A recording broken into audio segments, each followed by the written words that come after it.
Hindi ko lang alam kung nagkasuhan yung dalawa, no? Yung San Miguel tsaka yung Halili. Yung beer na beer dati, tsaka Pilsen, ganyan. Ano nangyari? Yan, nagkasuhan yun. Nagkasuhan din. Oo, kasi nga, kinasuhan ng San Miguel yung Ace Brewery.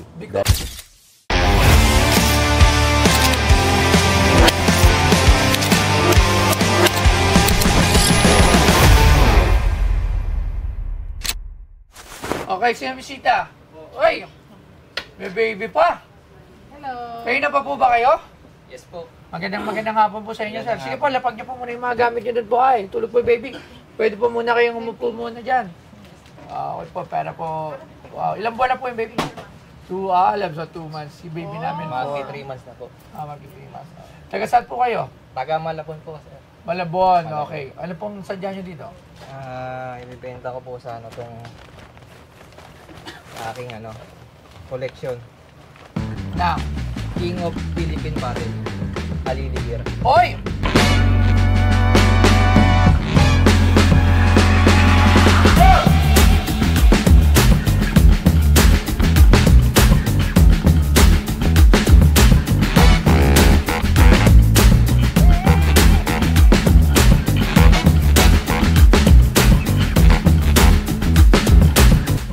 Ang Halili Beer ay isa sa tanyag na serbesa noong 1960 sa Pilipinas na ginawa ng F.F. Halili Enterprises. Itinatag ito ni Fortunato Halili, dating gobernador ng Bulacan, na nagtayo ng brewery sa Balintawak, Quezon City. Bukod sa Halili Beer, kilala rin ang kumpanya sa iba pang produkto tulad ng Mission Beverages at Goody Root Beer, pati na rin ang pag-operate ng Halili Transit.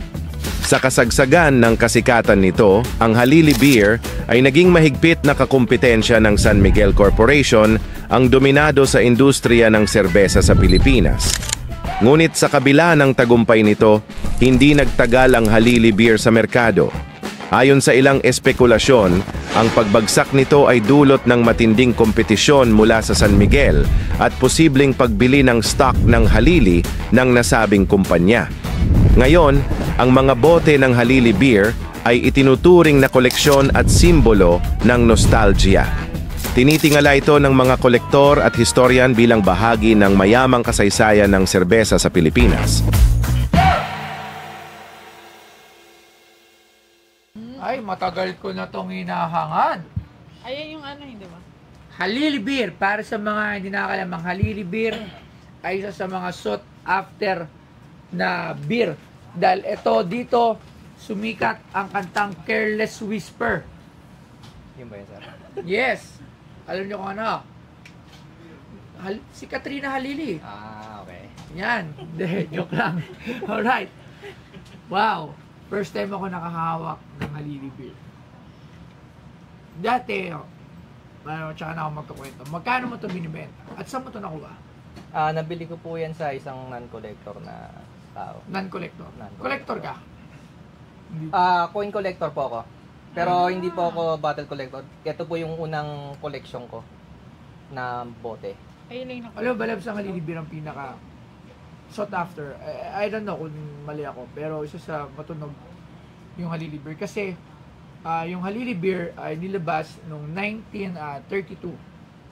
Itong Halili Beer. At yung gatong bote, ang nilabas lang nito, isang case lang sa buong mundo. Totoo. Hindi ba yun? Kaya sobra, tapos nagsara na agad. Seryoso? Totoo, kaya nga ganun siya. So, siyempre, invento ko lang yon. So, tatanungin natin, magkano mo ito binibenta? Skin ko po, sir. Boss Toyo.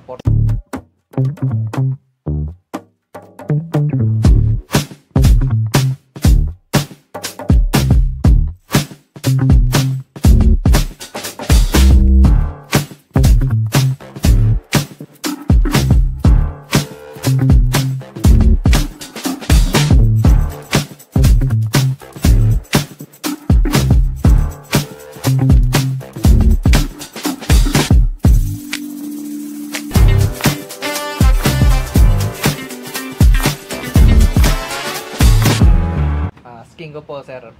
Boss Toyo, 45K. Dati gano'n ang presyon nito, alam ko. Pero ngayon, hindi ko lang alam kung magkano ang presyon nito. Yes. At matibay ba to? Ay! Baka mabasag mo yan. Tawag tayo na expert. Okay. So, syempre, tuwagin natin si Sir Angelo Bernardo. Ayan, Halili Beer. Alam ko dati maraming Halili Beer to. Parang nilagyan to ng katol ah. Oo, yung pang Kandila. Afternoon. Sir Angelo, ngayon lang ako nakakita ng Halili Beer. Halili Beer. Nakahawak. Yan ka nakahawak na Halili Beer. Yes. Okay. Welcome to the club. Yan. Isa sa mga kontrobersyal at talagang laging nasa conversation when it comes to bottle collecting is Halili Beer. Tama po ba ako doon? Sir Tama. Angelo? Okay, familiar ba kayo dito sa Halili Beer? Nakwento ko kanina na yan ay 1932. Okay, actually 1960s. Sabi ko hindi ako masyado niniwala. Okay, sige. Ikuwento mo na yung tama. At ginawa siya ng Halili Enterprises. Yung Halili Enterprises, gawa rin sila ng soft drinks. May soft drinks brand din sila, yung Goody Root Beer, gano'n. Yun. So, etong Halili, for a short time, no, nag-compete siya sa San Miguel Beer. Oo. Sa Pale Pilsen pala, San Miguel Pale Pilsen. So, Para sila ng bote, no? parehas ng bote. So, Para sa itsura ng pale, eh. later on, yung beer na beer, ganito rin ginaya, di ba, noong 90s. Pero ito yung original na nanggaya dun sa San Miguel, no? So, short-lived siya kasi ang buhay ng soft drinks at mga beer, ang pinaka-cost niyan ay yung bote. Pinakamahal. Yung laman, medyo yun eh. Dahil sa malalaking mass production yan, so mababa lang ang cost talaga nung nila. Ang pinaka-cost nila ito. Yung buhay ng isang brewery ay nasa bote. So, allegedly, ang ginawa nung San Miguel, Binili. sabi nila, pinagbabasag yung mga bote nila. Yun. Oo, may controversial pa rin Oo, yan, yun. Ngayon ko lang ginalaman, Totoo ba yan, Oo. Baka makasuwag Well, yan. allegedly nga lang. Para iwas iwas kaso. Allegedly. Kasi mga hindi nakakaintindi na alin. Di umano. Ayan, kumbaga sa Ngayon ko lang KNJS, ginalaman, seryoso. di umano. Yun. Ganun pala. So, dahil doon, hindi nakaproduce yung halili ng mga bote para gumawa pa at mag-market ng halili. Kasi beer. kumbaga mag-i-start ka ulit so, parang dagdag po. Paggawa ka na naman ng bago, dagdag puhunan na naman. No, so, hindi kinaya. Yun yung pagkaalam ko Yung dito. istorya na yan ay hango sa... Sa tunay na buhay. Hindi, saan nag-start yung ganong story? Siyempre, medyo yan eh. Medyo yun mabigat yung binibitawan mong salita. Sir Angelo, ha? Oo. Totoo ba, Sir Angelo, na binasag na San Miguel Beer ang mga bote ng Halili Beer? Di umano. Yun. Alam mo, sabi mo, parang kayo no? Yun di ba? Yun yung umalingasaw na balita noon. araw. Pero hindi naman napatunayan.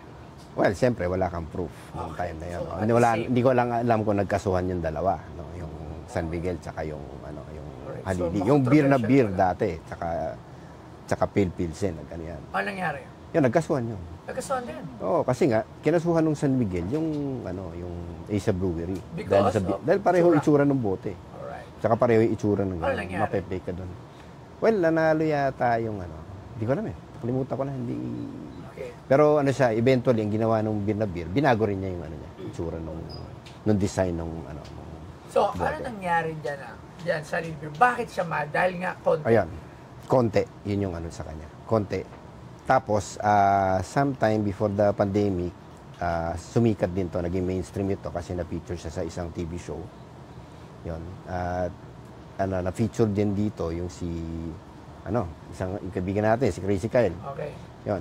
So dahil dito, nagkaroon ng hype yung Halili. Naglabasan yung mga Halili beer. Dami-daming Tapos, So, it's pandemic time lang? before pandemic pa yan alam ko. Before pandemic pa. Umakyat yung presyo ng Halili. Merong ang pinakamataas na sale na alam ko ng Halili beer ay 100,000.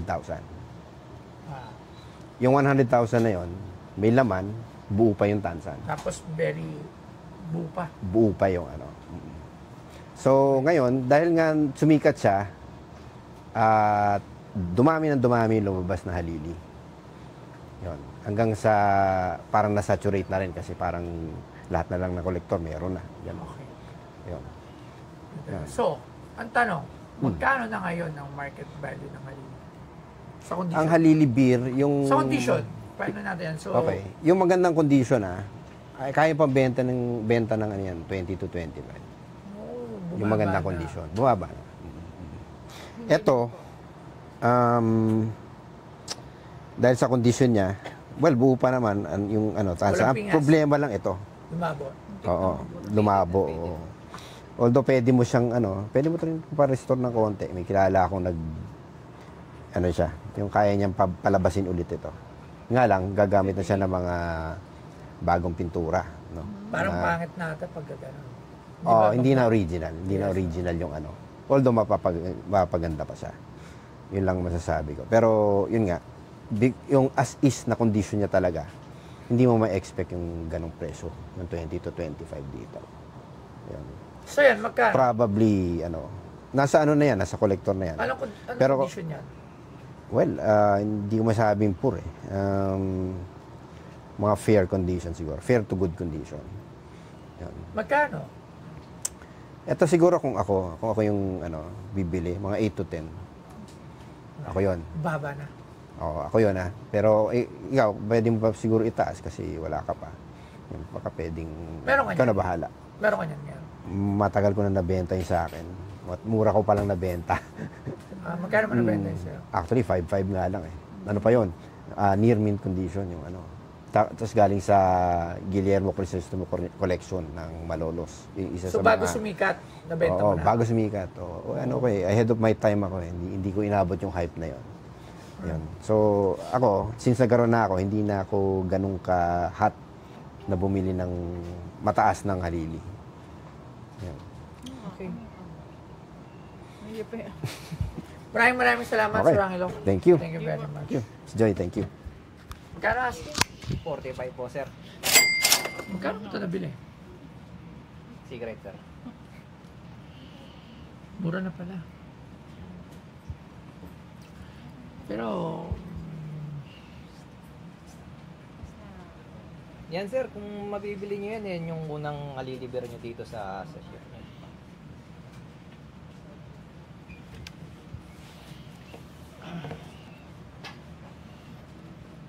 $8,000.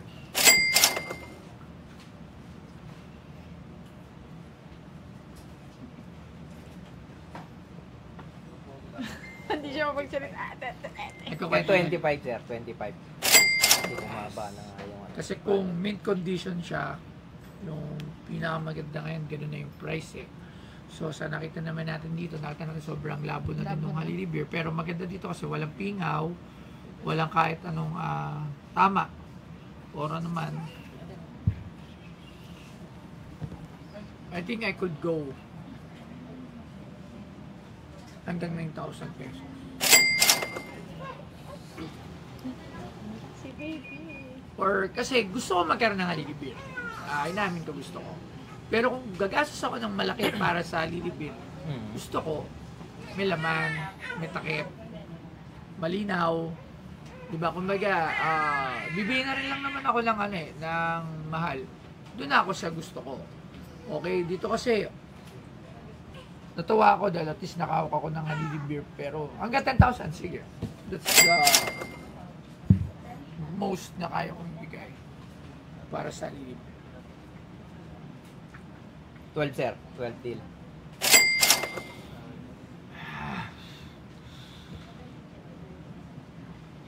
Hanggang 10 lang talaga ako.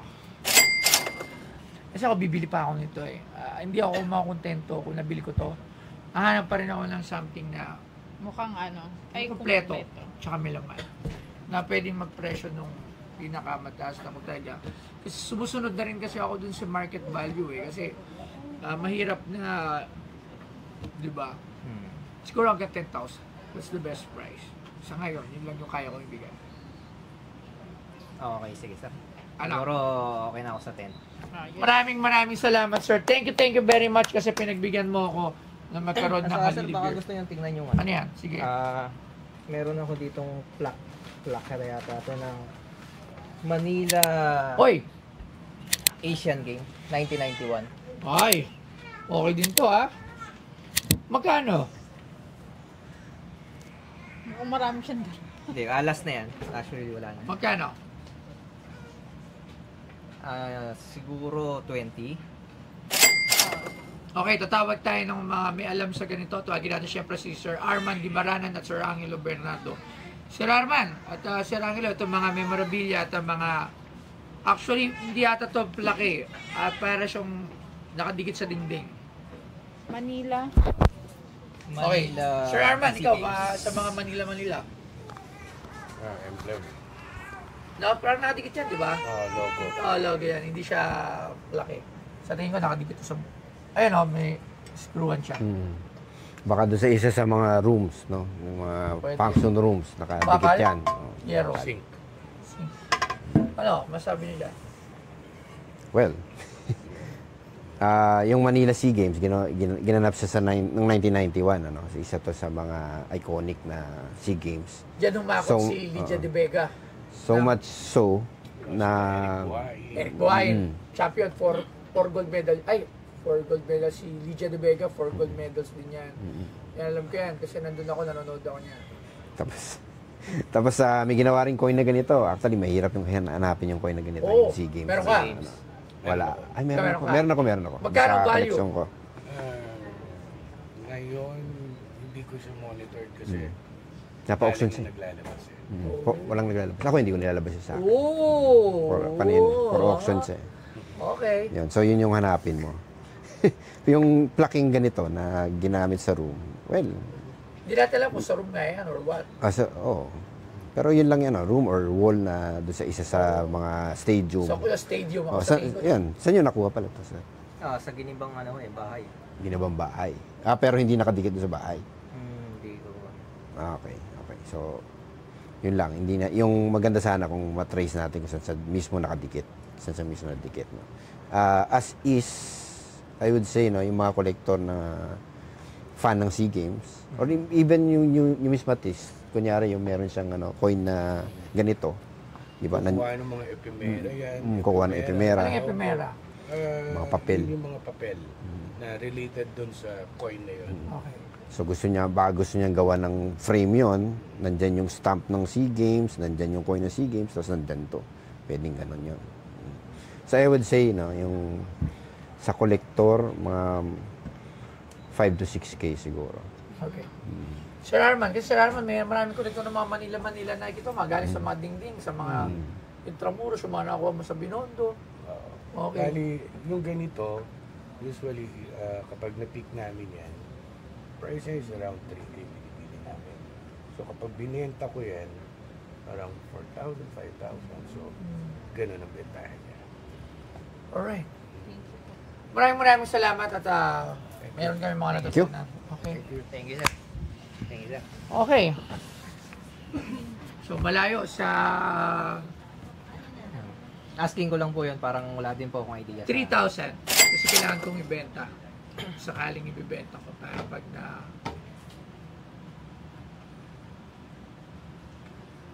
$3,500, sir. Sige, 3,500. $3,500. Okay, 3,500. Okay, so dalawa na bilhin natin. 13.5 lahat. Okay, 35. Maraming salamat, sir. Thank you very Thank you much. po. Thank you. Hello, ako po si Nelson Embuido. Nagbenta po ako ng Halili Beer kay Boss Toyo. At nagkasundo po kami sa halagang 10K. Masaya na po ako doon. Uwi po ako ngayon na may 10K sa akin bulsa. Ganyan din po, nabenta ko rin po yung plaque ng SEA Games 1991 ng 3,500. Salamat po, Boss Toyo.